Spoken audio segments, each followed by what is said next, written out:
Assalamualaikum warahmatullahi wabarakatuh. Bahwa pada hari ini Senin 5 Juni 2023 pukul 01.30 dengan ini kami menyatakan dan menyesalkan tentang kejadian yang terjadi pada tanggal 28 Mei 2023 di Villa Randu Parangtritis, dan saat ini kejadian tersebut sudah ditangani pihak kepolisian dan telah diproses sesuai hukum yang berlaku.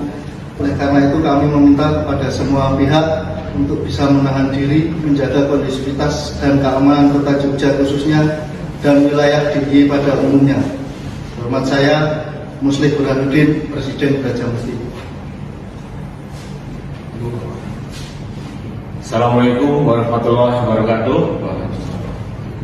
Perkenankan saya untuk menyampaikan surat pernyataan bersama bahwa pada hari ini Senin 5 Juni 2023 pukul 1.30 WIB, dengan ini kami menyatakan dan menyesalkan tentang kejadian yang terjadi pada tanggal 28 Mei 2023 di Villa Randu Parangtritis, dan saat ini kejadian tersebut sudah ditangani pihak kepolisian dan telah diproses sesuai hukum yang berlaku.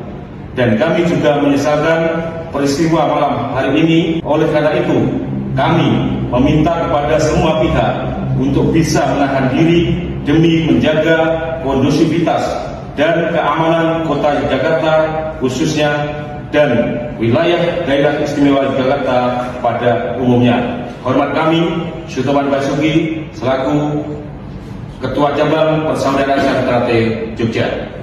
Terima kasih. Brajamusti PSHT adalah satu.